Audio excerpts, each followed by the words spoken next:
Good morning, welcome back to my channel Arpita's lifestyle. তোমরা সবাই কেমন আছো? আশা করছি তোমরা সবাই খুব ভালো আছো, আর আমিও খুব ভালো আছি। তো আজকে হচ্ছে পয়লা বৈশাখ। তো সবাইকে শুভ নববর্ষের আন্তরিক শুভেচ্ছা, প্রীতি ও ভালোবাসা জানিয়ে আজকের আমি ব্লগটা শুরু করছি। তো সকাল থেকে কি করি না করি সব কিছুই তোমাদের সঙ্গে শেয়ার করব। তো তার আগে বলে দিই, সবার যেন নতুন বছরটা খুব ভালোভাবে কাটে, আর আজকের দিনটা তোমরা খুব আনন্দ করে কাটাও। আশা করছি সারা বছরটাই সবার ভালো যাবে, ভালো কাটবে। তো কি এখন আমি ঘুম থেকে উঠে হাত মুখ ধুয়ে তারপর এখন আমি স্নান করতে যাব। স্নান করে এসে পুজো দেব। তো ব্লগটা কন্টিনিউ দেখতে থাকো, আশা করছি তোমাদের ভালো লাগবে। আর এখনও আমার চ্যানেলটাকে যে সাবস্ক্রাইব করনি তারা অতি অবশ্যই আমার চ্যানেলটাকে সাবস্ক্রাইব করে দিও আর পাশে থেকো।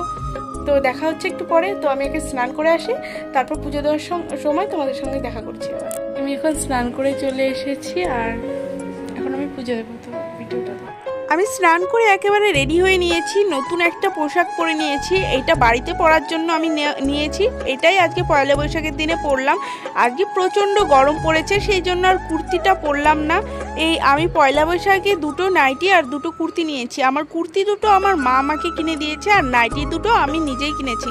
তো একটা তো আমি অলরেডি পরে নিয়েছি, আর একটা আছে। আর এই দেখো, এই কুর্তিটা, এই ব্ল্যাক কালারের কুর্তিটা আমার মা আমাকে গিফট করেছে। আর এই ব্ল্যাক কালারের আরেকটা নাইটি নিয়েছি, এইটা আমি নিজেকে গিফট করেছি। তো একটা পরে নিয়েছি, আর একটা এই যে। তো বললাম যে আর একটা কুর্তি মা আমাকে দিয়েছে, এই দেখো, এই অরেঞ্জ পিঙ্ক এই ধরনের কালার এইটা। তো দুটোই খুব সফটের ভিতর নিয়েছি, গরমে পরার জন্য একদম পারফেক্ট। তো দেখো তোমরা কেমন হয়েছে একটু বলো। তারপর আমি চলে আসলাম পুজো করতে। তো পুজোর এই যে গোপুর জন্য এই দুটো ড্রেস নেওয়া হয়েছে, না গোপুর জন্য তিনটে ড্রেস নেওয়া হয়েছে। একটা গোপুকে সকালেই পরিয়ে দেওয়া হয়েছে, আর এই যে এই দুটো ড্রেস, এর ভিতর একটা স্নান করার পরে পরানো হবে। তো আমি এখন ফলটা রেডি করে নিচ্ছি। আজকে পয়লা বৈশাখ, তো আজকে আমি ফল দিয়েই পুজো দেব। তো এই তরমুজটা কেটে নিচ্ছি। আমার প্রসাদটা রেডি করা প্রায় হয়ে গেছে, তারপর আমি গোপুকে স্নান করিয়ে নেব। তো এই দেখো, এখন পয়লা বৈশাখের দিন, সেজন্য ঠাকুরকে সিঁদুর, তারপরে চন্দন, তিলক এগুলো পরিয়ে নিচ্ছি। তারপরে আমি গোপুকে স্নান করাবো।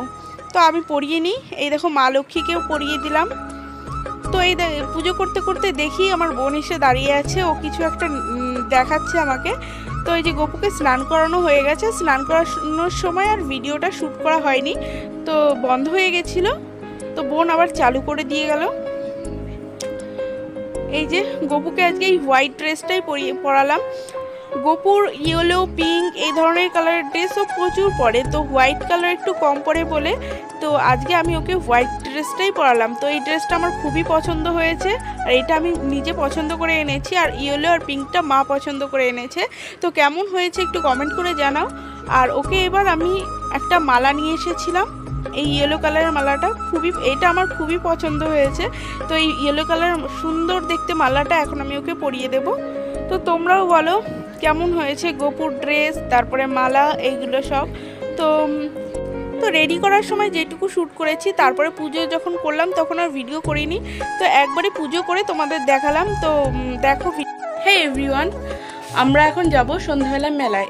আমাদের এখানে বিকালবেলায় একটা মেলা হয়, বিকাল থেকে রাত 8টা পর্যন্ত, 8:30 8টা পর্যন্ত। তো আমরা এখন সেই মেলাটাই যাব। তো রেডি হয়ে নিই, তারপর আবার তোমাদের সঙ্গে দেখা হচ্ছে। ভিডিওটা দেখতে থাকো। আমি অলমোস্ট রেডি হয়ে গেছি, আর আমি আজকে এই ব্ল্যাক কালারের কুর্তিটা পরেই মেলায় যাওয়ার জন্য এখন রেডি হয়ে গেছি। এই দেখো আমার পার্টনার, আমার থেকে অনেক ছোট অবশ্য। তো যাচ্ছে ওর আউটফিট, এই যে ওর আউটফিট, আর এই যে ও মাই আউটফিট, একটা সিম্পল কুর্তি। ফার্স্টে আমি ভেবেছিলাম চুলটা খুলে আসবো, তারপরে যা গরম পড়েছে সেই জন্য চুলটা বেঁধে বেরিয়ে পড়লাম। মেলায় আসার সময় রাস্তায় কোনো ভিডিও শ্যুট করিনি। এখন মেলায় দেখতে পাচ্ছ পৌঁছে গেছি, আর চারিদিকে দেখো কি অন্ধকার, কারণ মেলাটা হচ্ছে পুরো মাঠের ভিতরে, আর চারিদিকে কোনো বাড়িঘর নেই। আর দূরে যে দেখতে পাচ্ছ লাইটগুলো, ওইগুলো হচ্ছে বাংলাদেশের বর্ডারের লাইট। তো চলো মেলার ভেতরে যাওয়া যাক। তো মেলার ভেতরে আমরা পৌঁছে গেছি, আর ফার্স্টেই আমরা চলে যাব বটতলায়, কারণ বটতলায় পুজোটা হচ্ছে। আজকে হচ্ছে হরিচাঁদ ঠাকুরের পুজোর উদ্দেশ্যে এই মেলাটা হচ্ছে। তো চলো তোমাদের দর্শন করায় আমাদের হরিচাঁদ ঠাকুর আর শান্তিমাতার। তো মন্দিরের সামনে প্রায় চলে এসেছি। তো দেখতে পাচ্ছ এই যে আমাদের হরিচাঁদ ঠাকুর আর শান্তিমাতা। মেলায় এসে ফার্স্টে মন্দিরের সামনে চলে আসলাম, কারণ মন্দিরের সামনে এসে আমি প্রণামটা ফার্স্টে করে নেব। আর আমার ভিডিওটা শ্যুট করে দিচ্ছিল আমার সঙ্গে যে দাদার মেয়েটা এসছে ও। তো মন্দির থেকে আমরা প্রণাম করে এখান থেকে আমাদের প্রসাদ দেওয়া হলো, সেখানে আমরা প্রসাদটা নিয়ে তারপর মেলার ওইদিকে যাব।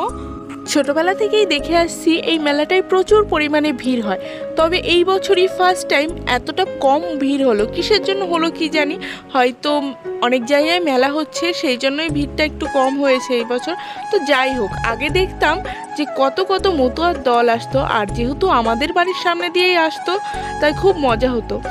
আর মেলাটা আমাদের বাড়ির খুবই কাছে, তাই দিনে ঠাকুমা দাদুর সঙ্গে যে কতবার আসতাম ছোটবেলায় তার কোনো ঠিক ঠিকানা নেই। আর এখন একবার কিংবা দুইবার আসা হয়, আর এই বছর তো শুধু একবারই এসেছি, তাও আবার রাতে। অবশ্যই ঠাম্মা দাদুর সঙ্গে সেই মেলায় আসাটা বেশি মিস করি। তো আমাদের মেলা দেখা কমপ্লিট। ফার্স্টেই আমরা চলে আসলাম মোমো স্টলের সামনে, আর এখান থেকে আমরা 2 প্লেট নিয়ে নেব মোমো। তো এই যে আমাদের 2 প্লেট মোমো নেওয়া হয়ে গেছে, এখন আমরা মোমোটা খেয়ে তারপর এখান থেকে বেরিয়ে যাব। তো আমি আজকে ফুচকাটা আর খেলাম না, তবে এই যে দাদার মেয়েটা এসেছিল ও কিন্তু ফুচকাটা খেয়েছে। আমার আইসক্রিম যেহেতু ভীষণই প্রিয়, তো আমি আইসক্রিমের লোভ আর সামলাতে পারিনি বলে আইসক্রিমটা খেয়ে আমার এখনও গলার অবস্থা খুবই খারাপ। তো যাই হোক, এখন অনেকটা রাত্রি হয়ে গেছে আর আমরা বাড়ি চলে যাব। তো আজকের এই ভিডিওটা তোমাদের কেমন লাগলো, ভালো লাগলে লাইক কমেন্ট শেয়ার করে দিও এবং সাবস্ক্রাইব করতে ভুলো না আমার চ্যানেলটাকে। ততক্ষণের জন্য টাটা, বাই বাই।